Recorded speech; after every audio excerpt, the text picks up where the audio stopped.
Hey y'all, welcome to the SSBCI room. We like to call this the funding track. So who out there has ever raised money before, either by debt or equity? Okay, all right.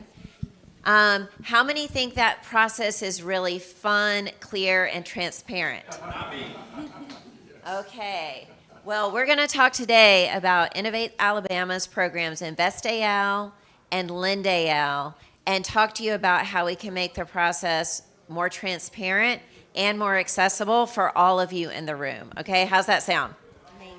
Okay, cool. Let me explain a little bit of the format today. My name is Vicki Gibbs, and I am part of the InvestAL team with Innovate Alabama. I've got great panelists here. We have Walt from LendAL, Trivia from InvestAL, and we have Eric from the U.S. Treasury Office. So we've got the big guns in the room here. So we have all of the people that are going to have answers to your questions. I'm going to be moderating this panel. We're going to go through some of the facts, some of the details, debunk maybe some of the myths, and then I'm going to open the floor for questions from y'all. So in order to make this really useful, we need for y'all to ask questions, okay? Does that sound good? All right. Then towards the end, I'm going to actually invite some of our additional partners up here to talk about how y'all, as founders, can actually get ready for this if you're not quite ready yet, okay? So y'all ready to get started? Yes. Awesome. Okay, great. Well, first of all, I'm going to have everyone do just a brief introduction of who they are, how they got to this seat briefly, and how excited they are about the program. So let's start with you, Walt, and we'll go down the line. Well, good afternoon, everybody. I am Walt Postlethwaite. I am with Innovate Alabama, and as Vicki said, I'm the program manager for the LendAL side of the house for SSBCI. Our pot of money is $73 million, so we have money to get out on the streets, and that's why we are here talking to you all, because at the end of the day, even though with my program we're technically working directly with the lenders in the state of Alabama, it's about you all right? It's about the business owners. We cannot be successful if the money is not flowing to you all. So I want you to keep that in mind when we're talking about the debt program. It's kind of indirect, but the passion and the desire is to get the monies out to you. And so we'll talk a little bit more about details. The reason why I'm here, I'm a career banker. I'm going to date myself a little bit, but 1991, banking chose me. I did not choose banking. I never got away from it. It just kept opening up great opportunities, and I've been there. I have been, and I am also still a small business owner. So I am one of you all. So I understand the challenges of raising capital, both equity and debt. I've done the debt side for my own business. So we're here to share this with you. And during 1.0, you heard Rodney in the main stage talk about this is the second time Treasury, and thank you very much, Eric. Treasury has authorized this program. During 1.0, and we'll talk a little bit about the difference between the programs, 1.0, I was working with the state of Washington and worked firsthand, so that helps. Now, Alabama, I'm here. We're going to get this money out to you all. Great, thanks. All right, Trivia. Hi, everyone. I'm Trivia Edwards. I'm the Senior Investment Analyst here with Innovate Alabama. Originally from Jackson, Mississippi. I've been in venture capital for about 3 to 4 years now, and supporting entrepreneurs really since college. I'll date myself. But yeah, so I've been doing this for about 4 years, and really just excited to support underrepresented entrepreneurs, and also just helping everyone understand a little bit more about venture capital, and really in layman terms, help you understand how to get into it, and really give you access to that capital from someone that looks more like us. And yeah, so really excited to get into it with y'all today. Thanks, Trivia. All right, Eric. Yeah, hi, everyone. It's good to be here. My name is Eric Cromwell. I run a specialized consulting firm based in Nashville, Tennessee called Cromwell Schmischer, and our focus is on government-sponsored venture capital programs. And so we are the lead on the contractor team supporting the U.S. Treasury, so in part of the Treasury team, but as a contractor doing that. And my focus is on the venture capital programs. So I can kind of provide an overview nationally of what's happening, but it's about $3 billion of SSBCI capital spread across around 84 programs nationally. So we can talk about that some, but it's good to be here. Thank you. Great, awesome. Okay, so the first myth that I want to debunk about these programs is SSBCI a grant program? No. Okay, so Walt, I'm going to have you go first. Can you talk about Lend AL and what it is and what it isn't? Excellent. Thank you. So it is not a grant program. This has been something we have been facing the headwinds from the very beginning. And often when this program is described by the press, somewhere in the headlines it mentions grant, and that just sets the table for disappointment. So again, I'm on the Lend AL side. So what we deal with is debt. What we have is we have three, what we'll call for bank jargon, credit enhancements. What this does is it lowers the risk, it lowers the exposure that the lender has on your loan to get them to say yes when they otherwise would say no. So that's how we work, and why I say we work directly with the banks, indirectly benefiting you all. So we have this credit enhancement, but at the end of the day, it is a loan. And the loan, it's intended to be repaid. And that's important because with this program, we have designed it from the very beginning to be sustainable. SSBCI has a shelf life. I think the reporting ends at the end of 2028.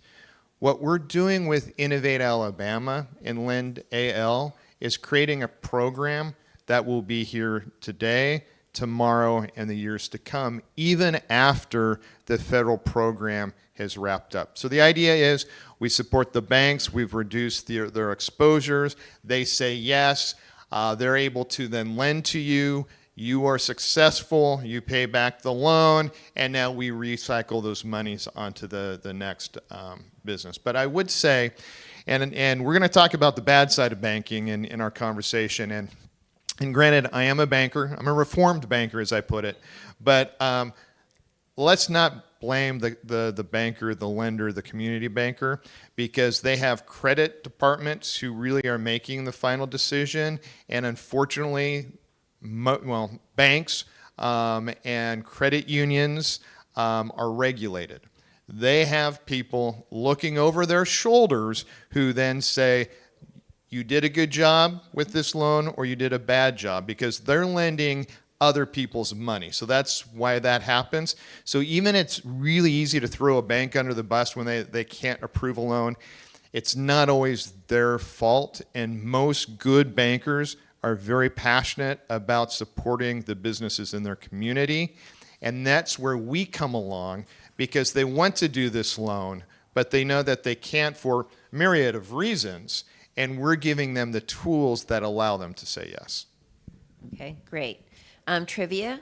So is Invest AL a grant program? And tell me yes or no and what it is. Yeah, so Invest AL is not a grant program. It's a venture capital program, so we make direct investments in your company. Anyone in here raising venture capital or thinking about raising? Okay, so if you know about venture capital, when we invest in your company, we get exchange equity. So we will match the terms. So if you're wanting to raise money for 5% in equity, we will match those terms for your company. And so that's pretty much what that is. But it is also a co-investment. So you would have to already had raised a certain amount of capital and have an investor that comes in, and we would match whatever that raise is for you. So if you're raising $500,000 or $1 million, we'll come in. The most we can invest is $1 million, so we'll come in and invest at that requirement. So if you raise a $500,000, we'll match $500,000. Yeah. Great. Okay, so not a grant program, either of them, but there's different exchange, right, for what you get for the capital. Eric, can you talk a little bit about, like, what are some of those base requirements that a company needs to have in order to get an investment? And then also speak a little bit about the fund-of-fund programs and kind of what that is. Sure. So the structure here, if those in the other room heard Rodney talk about the Small Business Jobs Act, originally created SSBCI, was then reauthorized by the American Rescue Plan Act of 21. And so there is this federal state structure. And so there's federal requirements that the states have to comply with. And then the states get to decide what type of program structures to implement. This is considered what we call a participation program, meaning that every $1 of federal monies has to be matched with at least $1 of private capital. So there's a 1-to-1 strict requirement. What you may not know is that as part of the application process, Alabama also had to tell Treasury how they were going to achieve 10-to-1 overall private capital leverage. Okay, so in venture capital, this typically is not too difficult because you get to count everything beyond that first point of investment, right? So if you do a seed round, the A, the B, anything that company raises beyond that initial investment of SSBCI counts towards the leverage ratio. So it wouldn't be unusual for a venture program to hit 20-to-1, even 30, 40, 50-to-1, depending on the success of the companies, right? But overall, the Alabama portfolio between loan programs and venture programs does need to show a reasonable expectation to hit 10-to-1. So it is this participation program. The government is not going alone.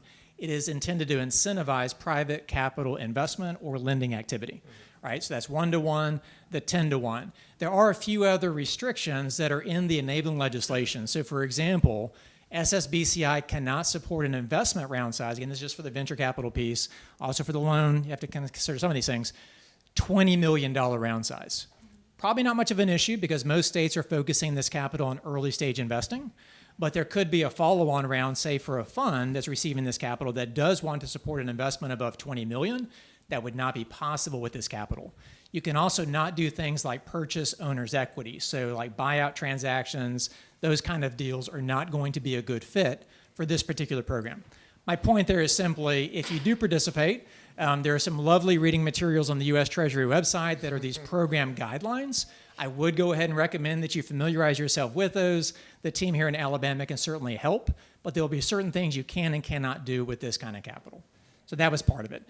The second thing is if you look nationally, there really are two types of program strategies enabled by this SSBCI Treasury program. One is the direct investment program just mentioned, where an organization or private entity can manage that capital on behalf of a jurisdiction. And we say jurisdiction, by the way, because this is states, territories, and tribal governments that were all eligible to apply. So jurisdictions can then choose to work with a third party to invest that capital directly into a small business. Again, that 1-to-1 has to be at the transaction level there, right? So direct investment program means the capital is going from an organization like Innovate Alabama into the small business. So if you're a company out there raising capital, this is what you're going to be seeking. The other type of program category is what we call a fund investment program. This is where a venture capital fund is out raising capital from limited partners. A state can participate as a limited partner in that fundraise and invest into the VC fund structure, okay? So about $3 billion of their approximately $9 billion of SSBCI capital available is going to venture programs. And it's roughly split in half, not quite, but for this conversation, we'll just say about $1.5 billion for fund investment programs and about $1.5 billion to direct investment programs. Okay, around 46 jurisdictions have a program, so almost every state and a couple of territories. And there is a link on the U.S. Treasury website. If you all are interested in learning about other jurisdiction programs, there is a summary you can sort through to tell you exactly what they're doing with this capital. Great, thanks, y'all. So a little bit, y'all have heard some of the numbers about the amount of SSBCI capital that Alabama has. It's at $98 million overall, and that comes in what's called 3 different tranches. So we've just received the first tranche. Overall, and Rodney had said these numbers on stage as well, the VC side has about 25 million. 16 million of that is for direct investments into founders. 9 million of that is for the fund-to-fund program. The remainder of that, I'm not necessarily going to do that math in my head, 73 million, I think. 73 million. 73 million is for the debt program. And how much was in tranche 1? We got about 27 million between both programs and tranche 1. Okay, great. So with that, we want one of our goals, and Walt touched on this, is to get money out quickly so we can then apply to get the other tranches. So we want y'all to apply. So let's talk about kind of case studies and examples now. So Trivia, I'm going to start with you. Talk about a good example of a business. Could be a person who is sitting in this chair here, who's a founder, who's like, hey, I am raising venture capital. what is a good use case of what does that company look like? What is high growth? What do they need in place? And then what's the process that they're going to go through? What do they need in place? And then what's the process to access this Invest AL capital? Yeah, so can't think of a company right off my head, so I'll just tell y'all like the requirements like for any venture capital, like any company that's seeking venture capital. The first thing we look at is that company scalable, like the scalability of the company. Is it a high growth company? So we usually don't invest in like small brick and mortar businesses. It's mostly like businesses that go global. The market, is that a big market that that it's operating in. The team is really important. So who is on that team? Are there co-founders? Is it a solo founder? So if there are co-founders, how much experience do they have? Have they raised money before, or have they founded a company before, exited, and they haven't? That's fine. But like, how much expertise and experience do they have in that industry that they have? So just subject matter expert.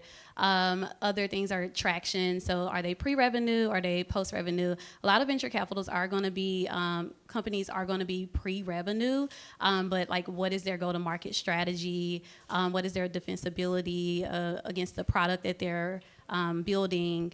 And so those are a lot of the different parts that we're looking at. And then just how well do they know that market, and do the customers really like the product, and what is the problem that they're solving? Because that's a really big thing. Like, what is the problem that they're solving, and what are other products on the market that they're differentiating themselves for? So what is their competitive advantage? And a lot of the times the team is the competitive advantage. So we really are investing in the founder more than the company.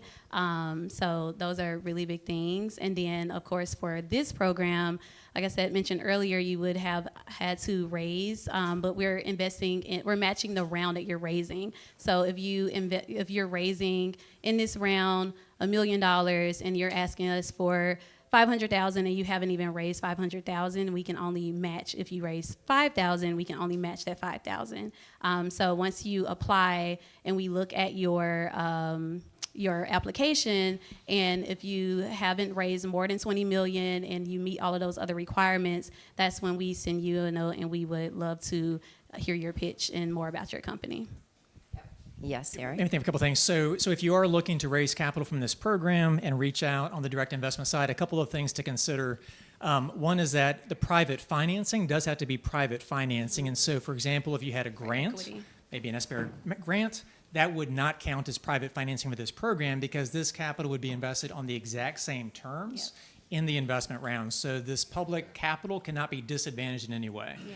So just kind of keep that in mind. You would need to have capital from an individual angel investor that's accredited, or a seed fund, or whatever that is. I just wanted to point out it does need to be private financing, and Innovate Alabama will be investing on the same terms as the private investors. Yep, great points. All right. I'm going to pick up and just kind of run with that, because venture capital is an excellent funding mechanism for the right kind of business. And I don't know what the percentage of all businesses that kind of fit in that round. Very small percent. Yeah, and we could say a percentage, and we could say it with authority, and we'd all nod and agree, but we'll skip that step because we actually don't know. So when it comes to debt, a bank loan, most businesses are going to gravitate into that arena. And you have a few sources. You've got banks that we all know and love. There's credit unions, and there's also loan funds. Some are CDFIs, which is community development financial institutions, and I'm a big fan of what they can do for a young and growing business. And there's also private loan funds out there, and the credit enhancements that I'm talking about work with all of those lenders. So the capital side is important for a business to grow. So we're going to talk hypotheticals. I'm not going to share like any specific business, but if you're a business owner, and I'll talk maybe about two or three different types of business, because a lot of businesses that are being created today and growing today are service-based, right? and they're good businesses. You can build wealth. And I'll just say right now, I am a huge fan of entrepreneurship. I truly believe that this is the greatest country in the world, and you have the ability to change your economic position in life, and the main way to do that is business ownership. I truly believe that day and night.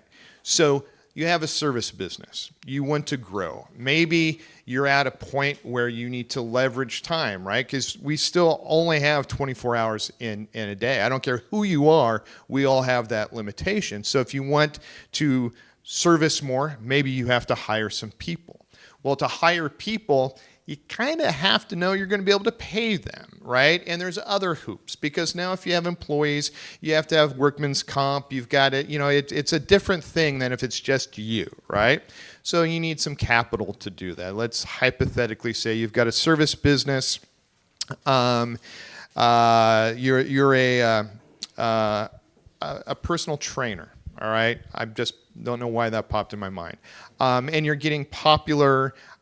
You've got the phone's ringing and you don't have enough time in your day to fill all these, right? So you need to hire somebody, but you also want to do some marketing and do some other things. And so you need a $20,000 loan. Well, your service company has no collateral, right? And again, we're not going to blame bankers, because it's not always their fault. But the banker is going to look for collateral, because if this doesn't work out and you don't have the cash flow to pay them, they're going to want collateral. And the idea is, well, it's your business. You have to care more about your business than anybody else, so you have to put something up. So if the business doesn't work out, you then have to sell something to pay back that loan. Your service business doesn't have collateral, so what do? You go to the bank, you go to the credit union, go to the loan fund, and they're all going to probably tell you no.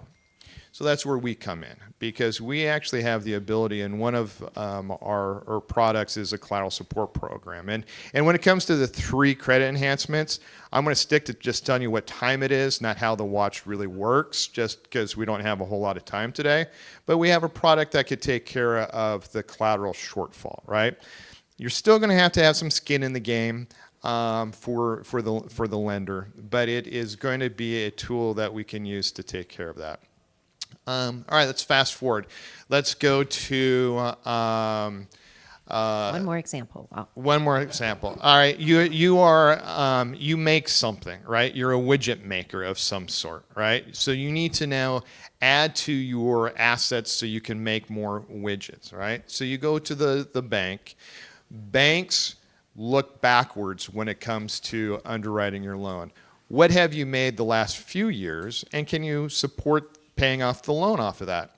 Well, that's great for maybe a third of the businesses out there, because the reason why you want to borrow money to add more equipment or more assets is so you can make more money, right? And you're going to pay back the loan off of this future revenue.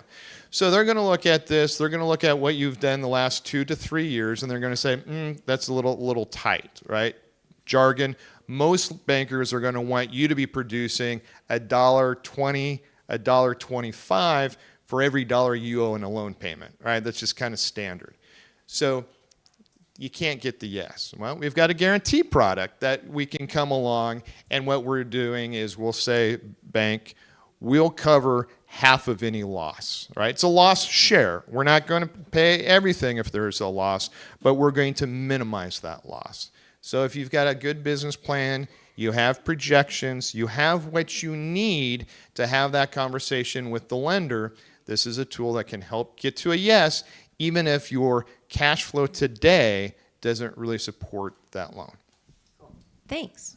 All right. Okay. Get your questions ready. I'm going to go to Eric with one more question, and then I'm going to go to the audience. Okay. So Eric, talk a little bit about, because there are some reporting requirements. So if a business founder gets funding either through LendAL or from InvestAL, there's going to be some additional reporting they're going to have to do to satisfy treasury requirements, because again, we had SSBCI 1.0 and now we have 2.0. We need that data so we can track it to see how successful this is, for maybe future programs, right? So talk a little bit about the reporting requirements for companies. Sure. So again, it is a publicly funded program, so there will be some reporting requirements. The government wants to know what actually happened with the capital, right? So Treasury will trace the capital from the U.S. Treasury to the state to the small business. They want to know the characteristics of what happened. So it's kind of two levels of reporting here you should know about. First, on a quarterly basis, Treasury just wants to know where the money went, and they call this EOT, expended, obligated, or transferred.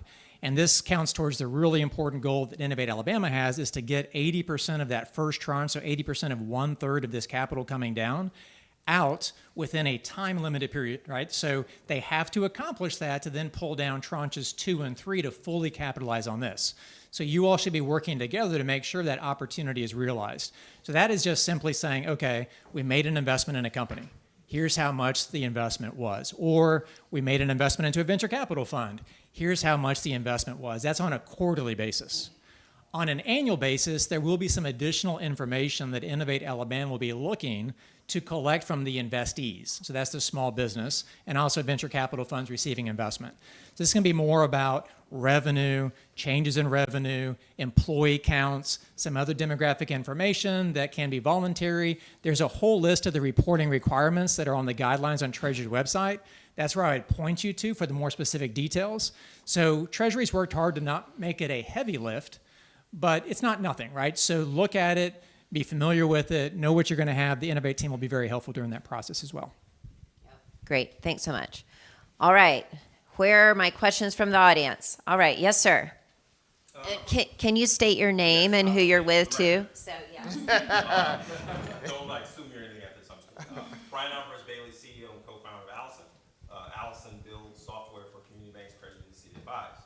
So very unique space. Very actually was stalking Mr. Cromwell a few weeks ago when I was in DC. Different story. My question is for trivia. One of the most important things when you're a founder and you're raising capital is the capital, obviously, but there are some ancillary things tied to that, right? Like support of getting new customers and, more importantly, raising more capital. So at Invest Alabama or Invest AL, like, do you all have mechanisms in place to help founders post tranche of money, right? So you've invested in them, they've got the money. Are you then also helping them keep them on the track of getting to the next round of funding? That's a really good question. So we don't have an actual program where we kind of, I guess, help the founders continue, but as we invest in you, we do want to make sure we're supporting you, and we're open to like having those check-ins with you and meeting with you to make sure you're on track. We also want to we'll have like tech assistants come up and talk about like the support that they'll have for founders as well. So that is a separate part of the program, but that is a really good question in supporting founders to continue to follow on investing, because that's exactly what we want with companies.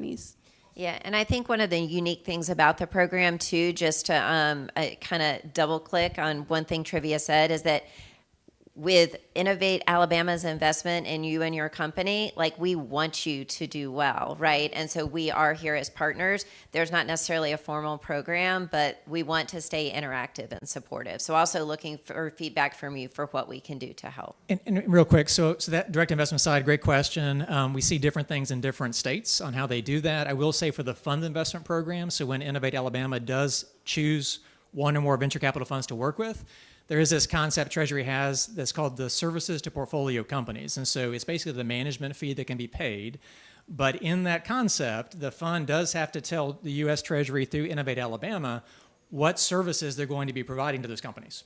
So kind of similar concept, right? That's what venture capitalists, good ones, they do, is it's not just capital, they do support the investees. And so I'd be interested in how that plays out here. Yeah, great. All right. Yes, I have two. One, I'm with Metallic Ventures, and part of our model as we seek SSBCI funding is to do that. We have a C-suite that we developed through our Bronze Valley program that has finance, legal, accounting, marketing, services that our portfolio companies can access for no charge. So we really believe that part of success is the services behind the capital. So Eric, you said something early about the 20 million threshold. So if Trivia invests in a company and she puts $2 million to work on a $5 million round, and then the next round is $25 million, does that mean you can't raise the $25 million Series B or Series A? No, it just means that Innovate Alabama could not participate in that round, right? So if they participate in the seed or the A, and then the B or the C is above 20 million, that could be an awesome outcome. Yeah. But they would not be able to leverage the follow-on rights that maybe they have. Could they leverage the rights up to the 20 million threshold? No, they couldn't participate at all if the round size goes above 20 million. Was that your question? Yep. Okay, cool. Yes. Yeah. Rachel McCollum, Barringer CPA, local small CPA firm, helping local businesses. Quick plug, we're having a shindig at Uproot Brewing. Uproot Brewing Company on Friday. Bring your lanyards, you get a couple free pints. But a couple of questions regarding, well, it seems a lot of the guidance would be coming from the IRS website. So with Innovate Alabama, are there any ways to, I guess, translate that to an easier way to give to your CPA, give to an accountant, say, hey, this is what I'm looking into. Here's some more literature for you to look up. And I had a question for Walt on the loan size, sort of minimum requirements, minimum loan sizes, that sort of stuff. So can I answer the first? So the first one, I'm actually going to pause, and when we bring TA up here, they're doing that side of kind of helping with the accountant. So I'm going to pause that question until then, and then I'll let you cover the debt one. Excellent. So on the debt side, $5 million is what we have as far as the largest loan that we can participate in. We did that strategically because $73 million sounds like a big number, but it's not enough money. So we had to do a limit. We try to have a minimum loan size because, there is paperwork and there's stuff. I would say on the participation program, I'd probably like to say 100,000, but and I think we drew it up at 25,000, but it's not a hard bottom. The top ceiling's hard. The bottom, no. If we've got a lender who's working with somebody and it's a $7,500 loan and it's important to that borrower, it's important to that lender, important to that community, we're going to figure out a way to do it and just make it work. And, yeah, That's not our call. That's between you and the lender. We do not. Follow the bank's It's not. This is different than the investing side because it's not a separate loan. It's not following anything. It is an add-on to the loan you're getting from that lender. So it's whatever terms you and that lender agree to, we come in and we mitigate some of that risk. In the participation program, we do have a required rate reduction of either 1/4 or 0.5%, depending on whether or not the business is a SETI business or not.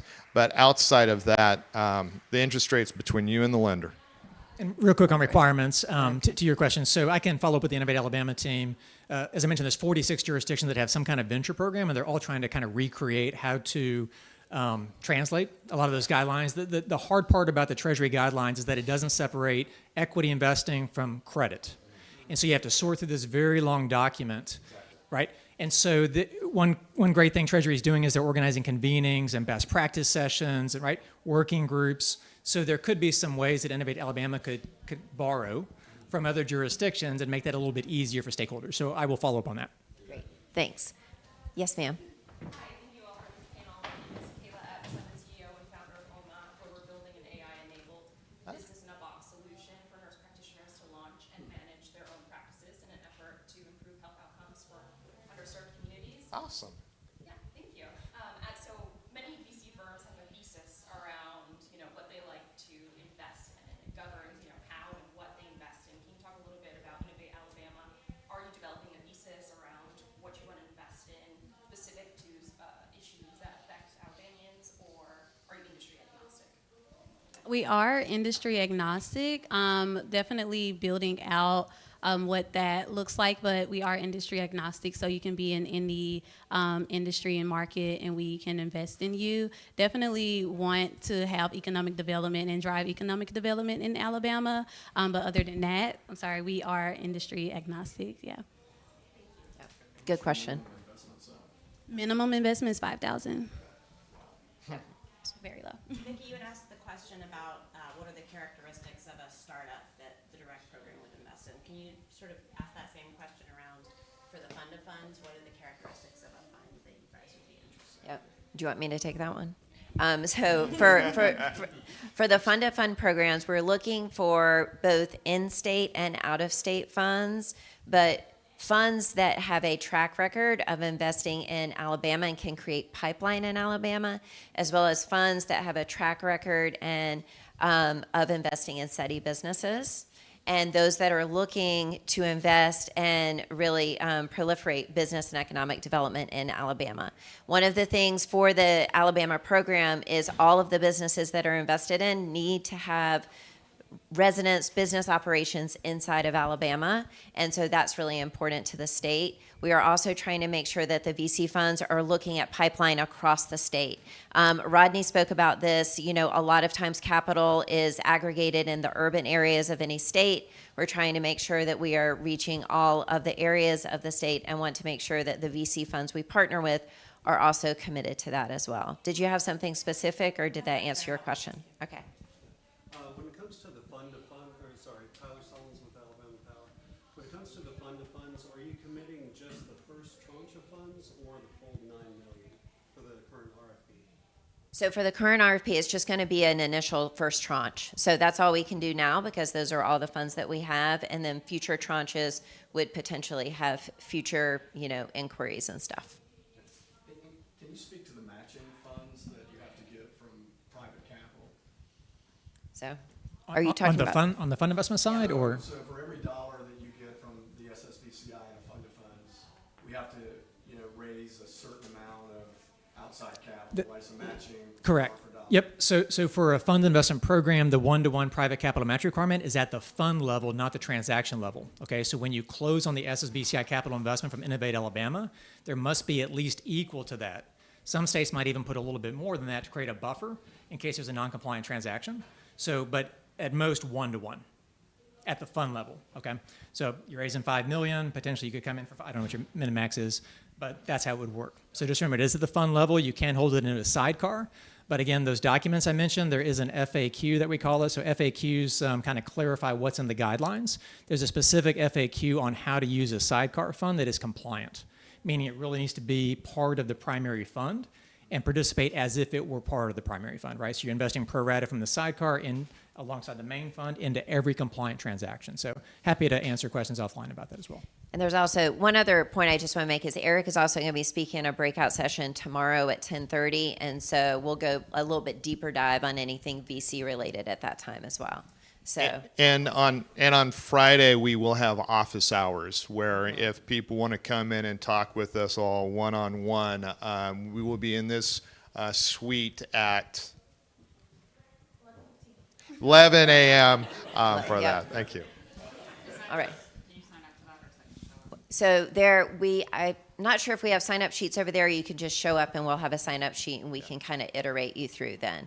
So I do want to pause here. We are going to open up for some other questions, but I do want to invite our TA partners up so that we can, one of the things that we have as a part of this program is not all businesses are going to be ready for debt or ready for venture, but you want to get ready for debt and get ready for venture. And a lot of times, if you're doing this for the first time, you may not know what you need. And so we have partners that are called TA or technical assistants that are there to help you get ready. And so I'm going to invite these guys up here. I'm going to have them introduce themselves and then talk a little bit about what each of their organizations do and how to get in touch with them so that you can get the assistance that you need. And after that, we'll open for questions. So I'm going to hand off. Should we rotate Yeah, out? if you want to rotate, And switch, and that as would be we're awesome. kind of transitioning, I can't underscore being ready to have a conversation with a funder or a lender. You got to have your ducks in a row. You only get one chance to make a first impression, and that's important, and that's where these people come in. Come on over, y'all. Come on. Yep.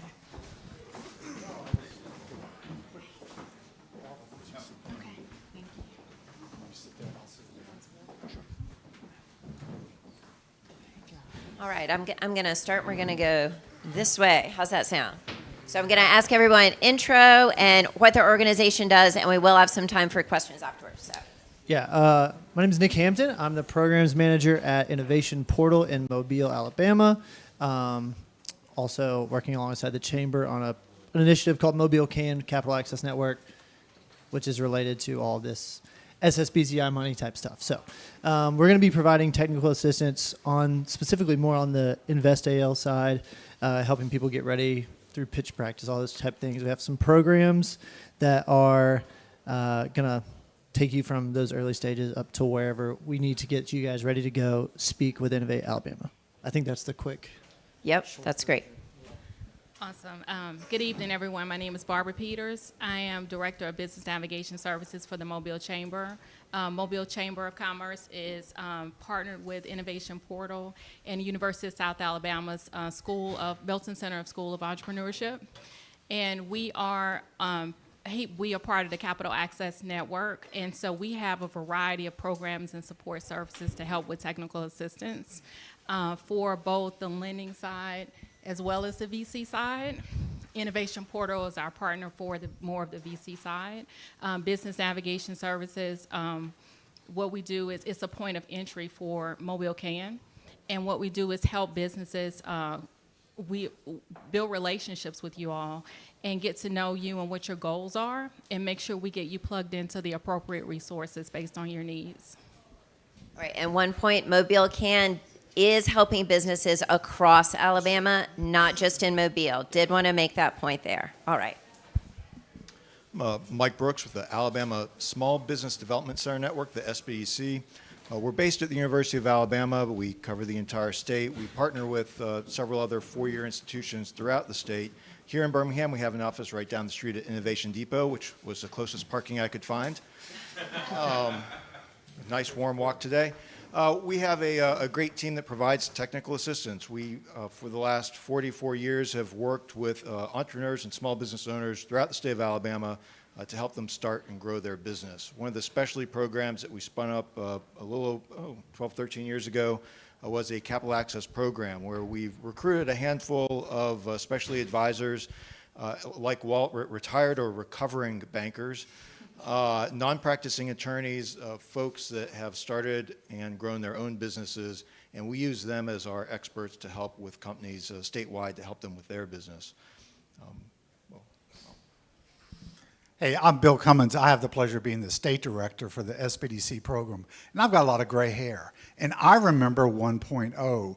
We were very involved at the SBDC in 1.0. It was sort of a pilot program that ran from about 2000 to 2007. And it was just on the debt side. There was no VC side. But boy, was it powerful. I mean, we saw deals that otherwise would not have gotten done. About $250 million worth of deals got done in 7 years to about 225 different borrowers. This is going to blow that out of the water. We're really excited to be a part of it.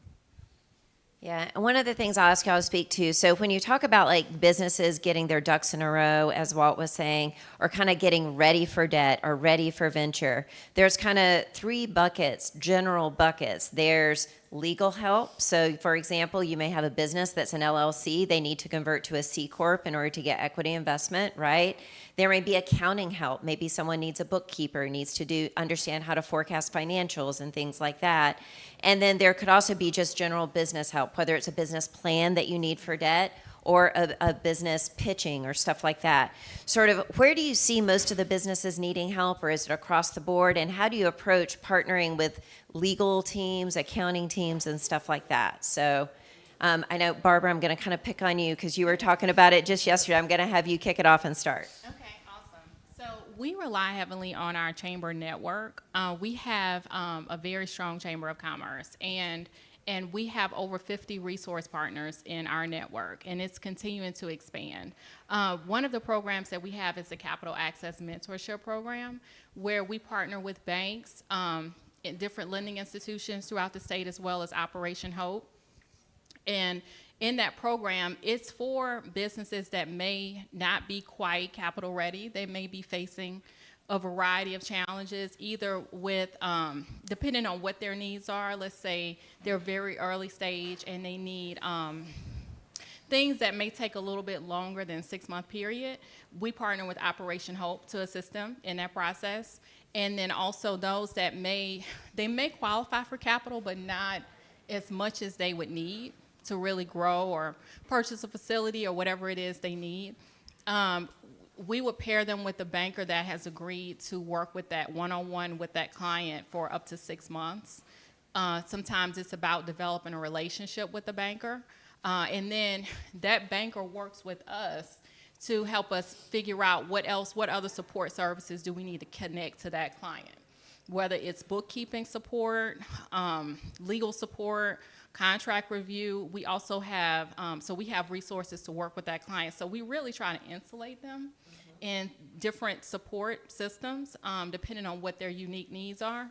And we also have, we identify gaps in our ecosystem in programming, and we're always looking to improve, address any gaps in that area. One way we're addressing it is through workshops that the bankers have said, hey, you know, we need to have, we want businesses to be prepared for tax planning, or let's say, for example, they may be going from a tax preparer and they need to work with an accountant and knowing when to make that transition. That's something that we're going to have a workshop about, for example. So, but we have a variety of support within the chamber and throughout the state to help connect people to whatever resources they need. Great. All right, Mike and Bill, talk a little bit about the depth and breadth of your network across the state and a little bit about your capital access program and how you view that. Sure, Vicki. I'll talk a little bit at a high level about who we are. And again, we're one of a national program. I know some of you may be from another state. There's an SBDC in every state and territory. So if you haven't Googled SBDC in your respective state, do it. It's easy to find. But we're a statewide organization. We're a partnership with the SBA, and we have 7 other universities that we partner with, and we have a cadre of business advisors, about over 25 folks who've been doing this, as Mike said, a long time. And we do training, and we do one-on-one individual counseling. And it's really where the rubber meets the road is that 2,000 plus clients that we do the counseling with every year. We help about 200 to 225 individuals start a business every year, and we have a cap access team that provides about $75 to $100 million in new capital to small businesses every year. I'll let Mike expand upon that, particularly as it relates to the SSBCI 2.0. Yeah, we're, like Bill mentioned, we're super excited. Like I think everyone in the room is that SSBCI in Alabama is finally launching. We've only been waiting for it for about 2 years, eagerly, some of our clients eagerly and patiently.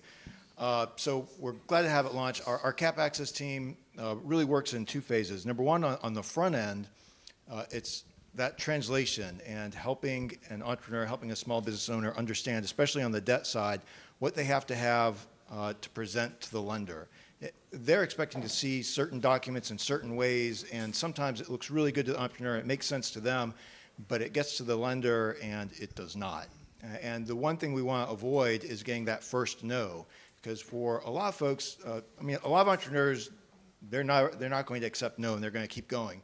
But there are too many folks that you get that first no and it's a wet blanket, and everything after that is like, well, maybe this is not for me. And that's the last thing we want. We don't want anything that's going to discourage entrepreneurship, especially in Alabama. So the first part is working to prepare so that we can find the right package with the right lender. We always start with who are you currently working with. We don't want to burn that bridge. If it's a good relationship, we want to start there. But if they're not participating in the SSBCI program, then we open that door and say, okay, let's look what some of the other options might be. The other end of the spectrum, what we learned over the many decades is too often what happens is the small business gets funding and they're off. And then they don't return phone calls, and they are too busy running their business and growing their business and everything else. And usually that is the most critical time when they need to be talking with their mentor, with their small business advisor, because that's really when they need the advice. All of a sudden the bank account is full because they've got the loan, but then the danger is they're spending the money. And there are good ways to spend money and there are bad ways to spend money, and you can grow yourself out of business very quickly.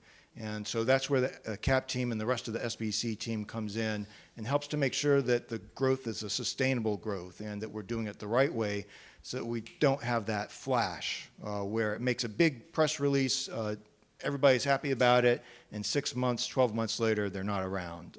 So with that sustained effort, like we talked about yesterday, coming back to the clients, making sure they're on the right path, that's what we're looking for with the SSBCI program as well. Great, thanks. And Nick, Innovation Portal really focused on that venture side. How do y'all approach helping to get companies venture ready? And sort of how long may you work with a company? Yeah, we have companies that come in with the earliest of idea stages, all the way up to, you know, they're basically venture ready now. And so we'll work with you for that whole spectrum of what that looks like. We typically are meeting one-on-one with the companies we're working with, specifically when they're trying to get ready for capital. But we do have programs that are geared for like those early stages, so we can connect people with cohorts and resources by bringing in mentors into those programs, as well as subject matter experts like legal help and all the other buckets you were talking about earlier. So just pull them all in. We run specific things around money, because that's what people want to know about a lot of times in the business world. We have an event called Money Fest, where we just have, I don't know, a ton of people come in and talk through the different stages, the different phases of what it looks like while you're trying to grow your business, and really what that's going to take for you to get ready to go. So it's anything from, like I said, that early stage, and I feel like it's super individualized to the business for when they're ready, and we kind of, again, we'll start meeting with them one-on-one early on and just carry them through that process. Cool. One of the messages here is that Alabama is investing in resources, and Innovate Alabama is investing in resources and organizations to help entrepreneurs and business owners, and they're here to help. One of the biggest lessons in entrepreneurship is you don't do it alone. Like, you need a community around you, and the community is here, and we're here to help. Questions from the audience, either for TA or general about the programs. Yes, ma'am. I would love for you to, yes. So I'm Ann Carr with Hudson Alpha Institute for Applied Technology. We partner with the city of Houston. It has a campus now, or it's building a campus in Wiregrass.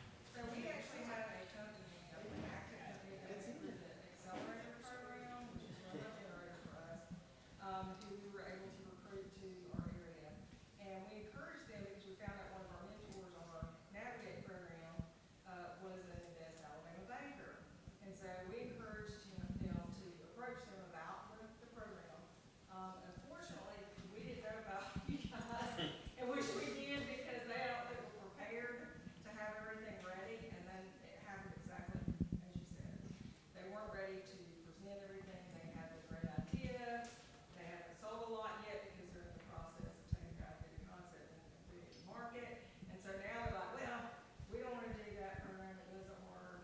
So what would be your advice for us to help them along the way, help them get back into that mindset of, no, it's okay, maybe that just wasn't the right investor, or maybe my pitch was wrong? I think for us, the business owners that we work with, we do recognize that the entrepreneurial journey is very challenging, and it can be an emotional roller coaster. So one of the things that we do is try to keep them encouraged, make sure they're a part of a community of support. And we do follow-ups, like if we referred a client to a resource, we follow up. We do very specific referrals, like to a specific person, you know, and just trying to make sure they're in good hands with support. If we have not heard back from a client for a period of time, like 3 to 6 months, we call them, we reach out to them, how are things going, the check-ins. They really appreciate that. Usually they will hop back, you know, I'm just so glad you called. I was in a low spot. Things weren't working out, and we just get them to come back in and just start from wherever they are. As navigation, I always describe it, it's kind of like a compass. No matter where you are in your entrepreneurial journey, it's safe to come back, and we'll help redirect you in that process. But it takes a lot of encouragement. It's a hard road. Yeah, I echo that and say the first door closes, remind them there are other doors. I hesitate to give blanket advice because I'd really have to know the individual, because there is something to be said for preservation of capital, and maybe the timing isn't right for them. And if they're that easily discouraged and there's other stuff in life going on in another business or at the family, at home level, you know, sometimes hitting the pause button saying, let's revisit this in a couple of months when things have calmed down a little bit, sometimes that's the right answer. But it is about building community and building that support so that they know when it is time for them to move forward with the idea that there are folks, there are an entire room full of folks, statewide teams ready to help them. Well, and I think one of the messages there is that as you're working with entrepreneurs, have them connect with these organizations because they're on your team to help the entrepreneurs. And sometimes in working with entrepreneurs, they're getting advice from a lot of different places too. And so if they're getting consistent advice and just having that support network and broadening it with partners, I think may be one of the best things. Did you have a follow-on question?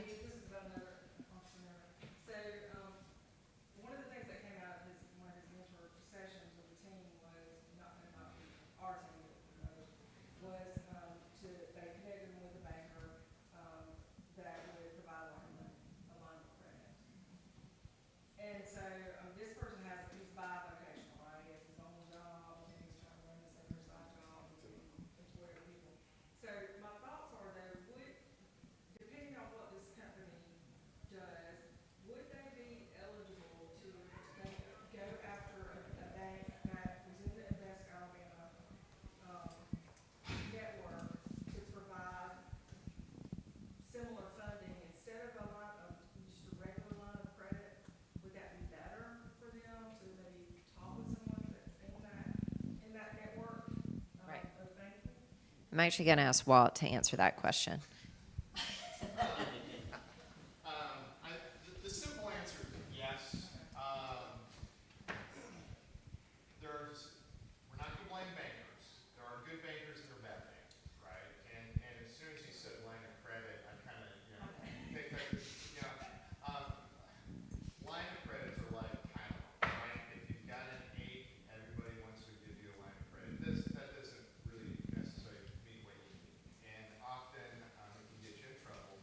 But there are, back in the day when I used to work at Bank of America, we have promos and I had to write so many lines of credits and you, the business owner, would get a line of credit whether or not that was the right loan or not. So, that's gotcha.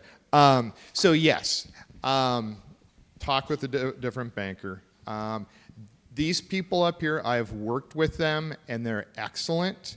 And nobody mentioned, I missed it, it doesn't cost a business owner anything to plug in with this resource. So even if it is an existing business, they already have a banking relationship, you want them to talk to a different bank, let them spend 30 minutes with them because it's going to make the conversation go better. But yeah, I'm all for making sure that the business is with the right banker. And the other thing, and I should have mentioned this, if you're a business and you do not have a relationship with a banker today, that's your job for tomorrow.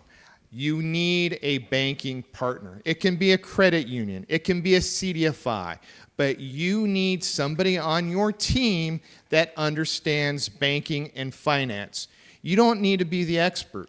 You need to be the expert at your business. So find a good banker. You may have to interview 2, 3, 4 of them, but find somebody who works and clicks with you. Hugely important. You can just set it down. We'll share up here. And y'all, we're about out of time. Does anyone else have one more question? All right, one more. So I came in late, but funny enough, this is my CPA. Perfect. I went mine, wasn't it? Yeah, I thought this was the perfect time to ask a question. You guys mentioned that businesses can spend money super badly and run out of, or just go out of business. What's some of the worst ways that you see growing businesses spend money? And then also, why does a business need to take capital or lines of credit? And what's like a common scenario, where you're ready, or that's something that you need to do? So I'm going to ask Nick to comment on the equity side, and then I'm going to have one of y'all comment on the debt side, and then I'll close out. Yeah. So your question was, when are they ready, or when do they need it, and then what do they need it for? When do they need it? And Yeah. why should they take it? I feel like a lot of the times on our side is when they're getting ready to scale and they don't have the ability to scale, right? That's especially, I feel like when you're talking venture capital type stuff, and that is a potentially a large chunk of money that you're in essence trading part of your business for money for now, right? With the hope that that, 8, 10, whatever percent that you're giving away becomes a portion of a gigantic piece of pie later, right? So that's when you're looking at the venture side. So if you're just trying to grow your business and you're like, hey, I'm ready to add a couple more employees, you don't necessarily want to give away part of your business for that, because it's not going to say, all right, I'm going to 10x my business and now my 90% is worth way more than that 100% ever was going to be. You don't want to get rid of part of your company for that. So, and I think you had a question about how do people poorly spend money in their business. And I can cover that one if you like. There's a lot of ways that can happen. Yeah. Yeah, there's a ton of those. Barbara's got, go for it. All right, and did you have a comment from the gentleman here? Well, I'm a guest, and I don't want to get in front of anybody. I'm associating, or at least trying to associate with the Birmingham Chamber, with the Mobile Chamber. But our biggest issue that we have with entrepreneurs is that they operate without a budget, first of all. And secondly, they don't know their break even, and they haven't done their pricing model correctly. And oftentimes they don't need a loan, they just need to understand their debt and what it takes in terms of their cost of goods sold and the operating budget, and then pricing your product or your service so that the business can grow. Great points. Thank you. Sure. I would just add one thing. I think it's so important for business owners to not operate on an island. It's important to have a bail team, a strong banker, accountant, insurance, and legal support, because sometimes business owners get so caught up in what they're doing, they're not on top of the health of their business. And so it's good to have that tribe of support, people who can just kind of help redirect you. And so that's why it's so important that we get the word out about the resources and mentoring and support that we have available in the ecosystem before people exhaust all of their resources when they could have been redirected early enough. All right, so at this point, I'm going to have to close out. If you want more information or if you have questions, go to the Innovate Alabama website. And there's a section for investors, there's a section for entrepreneurs, and in that entrepreneurs section, there's a section for SSBCI, and we can help you get connected to this stuff. If you want to apply to be a banker partner, if you want to apply for a loan, if you want to apply for investment, what have you, all of those forms are there. So please, we would love to partner with you. If you could give me a round of applause for all of our speakers. And we have an economist here tomorrow at 10:30. We have Eric is going to be speaking with with the VC world, and then we have office hours from 11:15 to noon. So we look forward to seeing y'all around Sloss Tech. If you see us, you know who we are now, so stop us and ask any questions. And the economist tomorrow is excellent. She's from Federal Reserve Bank, and I've heard some really bad economists share good information, but they're really dry and boring. Roisin is a rock star. If you have interest in the economy, what it's doing, and her last slide talks about where rates may be going in the future, this room tomorrow morning. Awesome. Thank you for your time, y'all. Appreciate it.